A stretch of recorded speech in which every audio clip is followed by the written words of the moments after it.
welcome back to the GSL Code A. We are in the afternoon session. We're on camera this season. I'm Wolf, with me is Caldor, of course.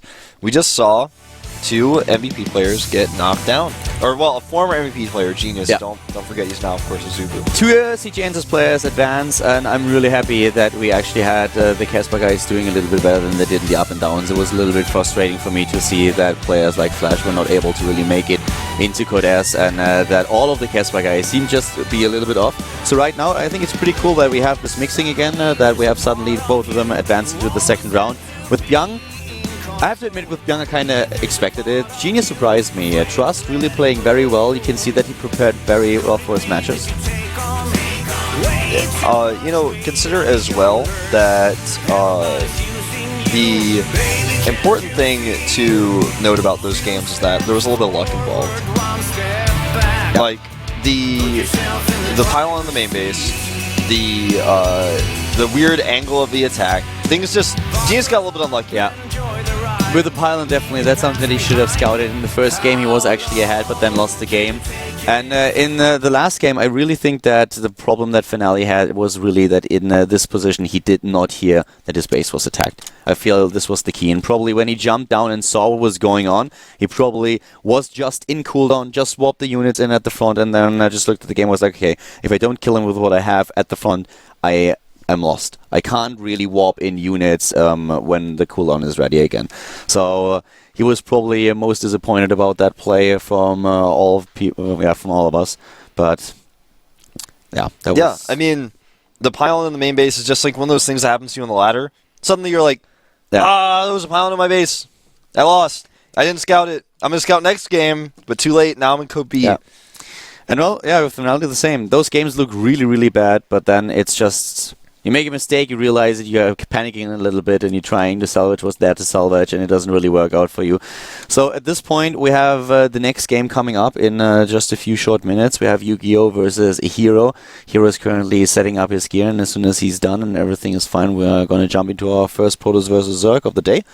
And this is also the first time when we don't have a Casper player. Yeah, and we've got a Root player here, a foreign team, a team that's been around as a clan more than a team, I feel, for a really long time. A lot of changes to the team. They've been around since the beta. YugiOh, a surprising pick for them. You know, when that was announced, I was a little bit surprised, but I was like, I guess that's what YugiOh wants to do. And for him to be on this team is really interesting to me because I think, as far as I know, is the first Korean player to really be a part of Root and actually take part in the GSL. So it's kind of, for Root fans out there, got to be pretty exciting. I wonder a little bit about the communication.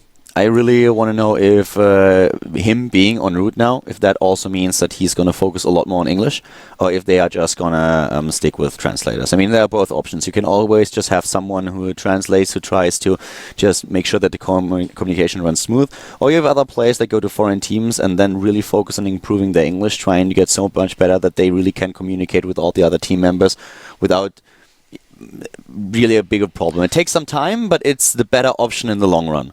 This could be an issue of salary versus exposure as well. Consider that if these guys are practicing with each other online, because YugiOh is the only Root player in Korea, they're always going to have weird times. They're going to play over lag, for example, in different servers.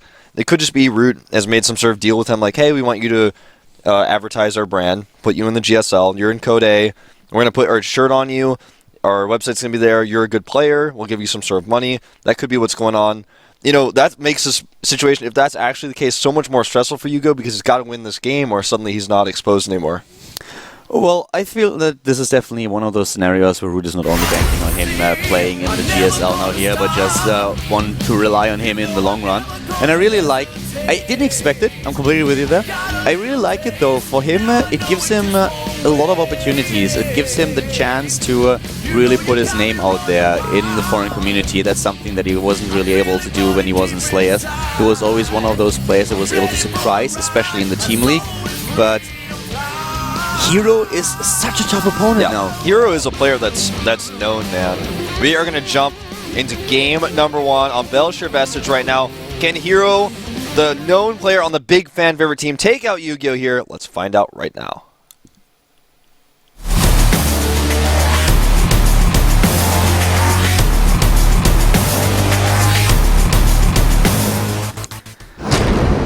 And talking about our Team Liquid player, he is starting to the bottom right of the map. We have him in red. It's the Protoss who calls himself Liquid Hero. Probably one of the most handsome Korean pro gamers that we have here in Korea. We have him with his blue shirt. And starting to the top left is his opponent. Root Gaming YugiOh. YugiOh playing for Root Gaming. Looks like no shirt yet. And YugiOh is angry again. Yeah, he looks angry, man. He looked so mad when he was on Slayers that one time. Yeah, the last team match that they played, it was like Jessica told him 5 minutes before he was in the booth that the team is going to disband. He's like, what? Really? Yeah. And he got so mad about it. He played so well and he looked angry the entire time. He looked like he would just jump at the opposing team and would kill them single-handedly in a fist fight instead of StarCraft 2. Now he has exactly the same look, but his opponent is Hero. Yep, Hero is a tough opponent. Hero is one of our champions out there for foreign events. He's won so many. He's done, every time he plays in a foreign event, he gets a top finish. He's someone that you really have to look out for. And for YugiOh to have to face him in the first round here is really unfortunate. Because, you know, YugiOh is now a player who, if he falls out here, he doesn't make a good showing for his new team, and that's never a good sign, obviously. But it's not like they're gonna kick him off the team if he loses in Code A. But you know, when you're on a new team, you always want to make a good showing.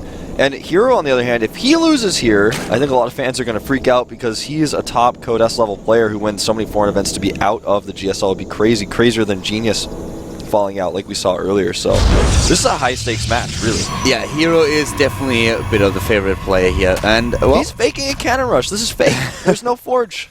This is pretty cool. He's trying to force probes or drones off the line. Look how many drones we already have down here. 5 in total.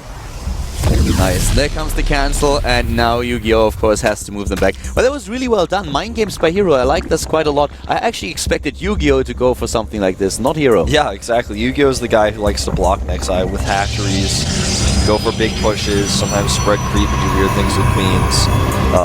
But yeah, in this case, it's Hero is playing a little bit tricky. I like it. That's something we haven't really seen all too often just yet. We have seen fake cannonings in the past, but this one's pretty well executed. YugiOh goes for the fast third, and Hero continues to scout with that probe. He wants to see if gases are taken. Since he knows the pool time, he knows he's not going to get killed by that queen anytime soon, so he can go check for the third now. The thing about Hero is I really love him when he starts something like this, because nerfs are his issue. It's a topic that reoccurs every time he's on camera. We talk about it because it's really transparent that he has issues in Korea with all this pressure. This is also why I feel that this early group for him is much better than the later group. It's less pressure added. And when you just see him pulling something like this off, this shows a lot of confidence that we sometimes just don't have with Hero. Yeah, totally with you on that. This is a good time for him to play, and to see a build like that just goes to show, hey, I'm feeling good today. I'm going to try something a little bit out of the ordinary. And he's really strong against Zerg as well. He's shown crazy builds. We have him with this very, very strong build that he plays on maps like Cloud Kingdom, where we have a Phoenix opening and then going into the Immortal push, where he goes with 5 Immortals, moves out and really puts a lot of aggression on the Zerg player. He kind of coined that build and it was copied by so many players. Went with a great variety of strategies in Zerg just in general.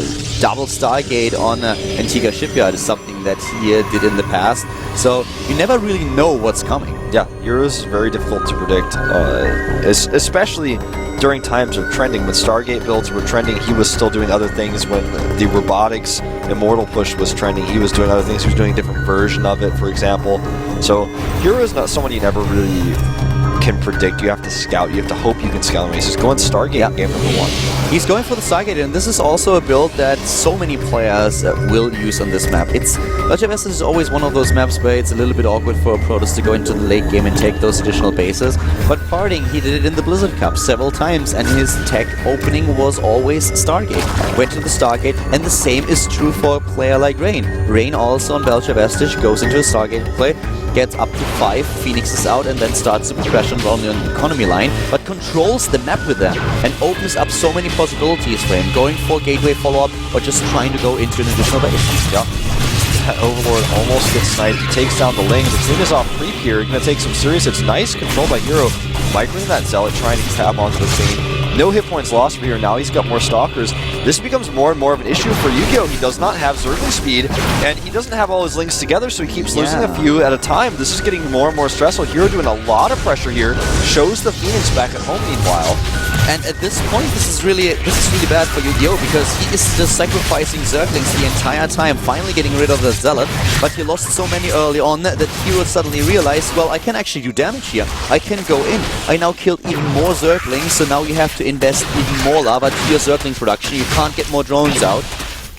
Losing those two Stalkers would be a big blow, though. He needs to make sure that they escape, and yeah, he's getting the maximum out of it, and then he runs back. Yeah. In units lost, 525 to 175 so far here. Hero just using a lot of larva of YugiOh's. The worker count remains fairly even as a result, 52 to 47. Doesn't quite have enough Phoenixes to finish this clean off. I suppose he thought maybe he did with the damage done by the Stalker, but it's not quite enough. Doesn't want to stick around. Everything going well for Hero so far. The speed now coming up for YugiOh.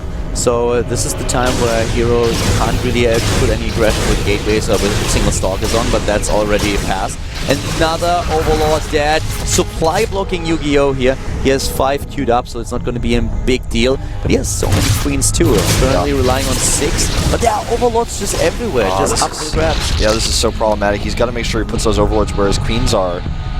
Or at least the spores even both would be nice, but great little surgical strike here by Hero. He's going to pick off the gas drones as well, slightly annoying. Look at that micro, he's saving all of them. I can't believe he got that last Phoenix away, that was so close. And meanwhile, you know, he's just been able to probe up heavily. He's just very even with YugiOh and probe count. Now he's adding gateways and the Immortals. He could go for that push we talked about. On a map like this, I would not blame him. This is such a tough map for Protoss to hold a third base on, so going for a timing attack just makes sense. And he has so many Phoenixes. He has 6 actually, and with 6 Phoenixes he can do a lot of damage also to Roaches, so you can just lift them and kill them with one shot easily, no problem at all. He's going for some sort of super fast weird infestor type, for example. You can use those for that. You can use them against the infestors later on. That's why you want to keep them for later. But even if there's just going to be a massive Roach aggression, we had a lot of the Protoss players dying to aggression when they have only Stargate because they don't really have the numbers on the ground. But you can, on a map like this, where the distances between the two bases are actually quite long, you can kill so many Roaches before the Zerg arrives. Yeah, Spire is going down for YugiOh. This is most likely going to be for Corruptors at this timing, not for Mutalists, especially since he's seen this many Phoenixes. And when he sees the Phoenixes again, how many there still are, if he had any second thoughts about going Mutalists, he's going to throw them away at that point. This is going to be for Corruptors to support against the Colossi. And here comes the third base for Hero. Also the Robotics Bay is nearly completed. Main base being attacked once again by our Protoss player. And you know, YugiOh is turning Roaches around to fight Phoenix.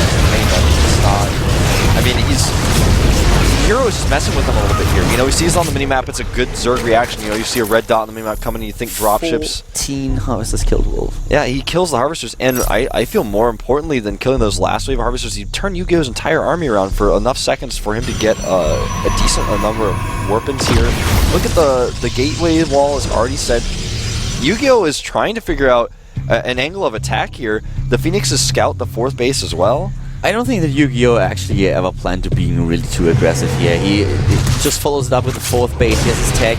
He wanted to pressure a little bit in the middle of the map, but he knows that with this many Phoenixes around, he can't really do too much aggression. As soon as the Phoenixes move in, they just lift a few of the Roaches, and then the rest of the ground army of Hero is going to do the trick. Yeah. So right now, YugiOh is planning for the later stage of the game. Yeah, he certainly is. He's got his devastation, but he's getting burrow movement for his Roaches, which is always really interesting to see. It doesn't cost too much to get that out, and it's something that's always useful throughout the mid-game against the late. It also adds health regeneration, and that's really, really important. You can dodge the force fields well, so a lot of things that I love what he does here. Also the high tech, everything. He's just opening everything up for the later stage of the game. But he has to make sure that Hero is not getting too much out of this aggression. Yeah, you know, I feel like YugiOh has spent a lot of resources on tech too suddenly here while trying to take the 4th base. Well, you know, he goes for this counterattack, but this counterattack I feel was meant to hit a little bit earlier. He's going too late. By the time this attack gets here, the base for YugiOh is already going to be gone. And Hero, he has to make a choice now. Does he turn around, or does he go for the base exchange? It looks like he's in the exchange here. I don't think he's gonna turn around. Look at this force for Hero. He's so far ahead in supply already, and immediately the Team Liquid pulls all of his probes. They're gonna die as they turn around and start fighting, but the problem for YugiOh is, can he really hold here? I don't think so, man. And with all these cannons going up for Hero, I feel like you should actually just go up to the top of the main rather than the Sentry's burrow movement is going to be really useful in this situation, though. Comes in handy, but even still, this is going to be almost impossible for YugiOh to make work. I mean, his army is just simply put much smaller than Hero's. YugiOh should try to first of all kill the core, kill the Stargate if he's able. There are cannons, yes, the sentries. And here come even Phoenixes now to try to help out. He's killing so many probes here. You know, this is definitely highly in Hero's favor, but YugiOh is trying his best to make these roads work. The thing is, he's got two armies split up. Hero's going to kill the army in the main and kill the main base tech and be able to run away with his probes. He needs to start moving that army in, though. He doesn't want to get fungled here or killed by corruptors. He needs micro. Yeah, and this one Colossus on hold position doesn't have a good day at all. Goes down, but here comes Hero moving up the ramp, and now the entire main base of YugiOh is exposed while the roads are still going to work at the natural. That Void Ray is so useful with the Observer now. That Void Ray alone will be able to kill all these roaches, and that's basically game. Greater Spire here that's coming out for YugiOh is not going to be useful at all. In fact, I think he just canceled it. It was killed. If he could have tried to take down the pylons and unpower the gateway, the Stargate, kill the core, but there's a lot of woulda, shoulda, coulda. Exactly. In the end, Hero just had such a massive army in YugiOh's base already that it was just... I feel YugiOh had a moment of greed with him trying to get Roach speed, all the Evolution Chamber upgrades. He had 8 queens on the map. He's trying to take a 4th base, and at the same time, Hero's attack comes. I think he didn't expect Hero's attack to be that aggressive, and he just didn't have an answer for it. He now runs in with Speedlings, and the Corruptors will clean up the Voyager, but all Hero has to do is really turn around and go home. As long as he saves some of his probes, he should be fine, but you know what? He's starting to lose them all. We have 11 left for him against 20 drones, and the entire army. Wow. Just look at the supply. Let's have a quick look at the army supply. 77 against 55. When the drones get trapped here, he can't save them. But Hero... He has an observer. Yeah, he has an observer. Where are those probes? That's what I'm most interested about right now. Where are the probes hiding? Bottom left, there's at least one at the Nexus. Yeah, one, at least for now. He's going to lose it, I think, if he's not careful. He hasn't been in the army. He has to. There's one at the bottom left. They have to be at the army somewhere. I'm not seeing him yet, but it's 20. Oh no, it's 3. Yeah, okay, yeah, he killed them. Yeah, he's only got 3 left, and one of them is about to die here at Tigris. I don't know where the other ones are actually hiding. I cannot find them. Why? Well, right Either now, way, what we see... I'll tell you guys if they disappear. Yeah. The thing is, if he kills YugiOh's army, it's just over, and he's they're in the Warp Prism. So they're totally safe. As long as he doesn't target the Warp Prism with the Corruptors! Yeah, but he doesn't. Okay. Alright. Yeah, that was a close one. Oh, well. Here we go. He doesn't target it just yet, but look at this army for Hero. It's just way too big. Even if he kills the probes, he's got a Nexus still, you know? He can actually make more, and YugiOh's going to lose his whole army here. He's got nowhere to run. YugiOh has still the better mining with those. Nope, he doesn't have a hatch anymore. Yeah, he's revealed. I'm just trying to find something on the map that gives YugiOh maybe a little bit of an edge, but at this point, Hero is really dominating. He's just desperate. You know, he's just trying to stick in the game the last second, but this is going to be it. GG. He tried to go for the base raise, and he put a lot of effort into that, so he killed most of his opponent's probes, was able to make sure that Hero was in a position where he actually got a little bit close. I mean, the supply gap was pretty close, but no, actually, Hero was just in a better spot. Well, you know, YugiOh had a plan of what to do in that situation, and his Roach Burrow movement really helped him, but that one Void Ray really turned things around. Even once he killed it with the Corruptors, Hero's army was too big, and YugiOh made that game a lot closer than I thought he was going to be able to do with that Burrow movement, but the reality was Hero kept the Nexus alive, kept his probes alive, was going to be able to hide buildings. Even if he didn't have the probes to hide buildings, I think he would have been able to keep his buildings alive with all the structures he had left. He just had a much better army. I would have liked to see that with YugiOh immediately sniping the core and then sniping the Stargate. Yeah, that would have been a lot more useful. They would have been able to eliminate the ability for Sentry Warp-ins, which he could ignore anyways, but it still slows down your Roaches. Yeah. Because Or even killing the Robo so he couldn't get an Observer out would have helped, but there's probably an Observer in the army. also, if you kill the core first, then you have a much bigger gap where you can move through the roaches. He lost a lot of time when he single file tried to get into the small gap underneath the force field, so that was a bit tricky. But well, game number 2 has started.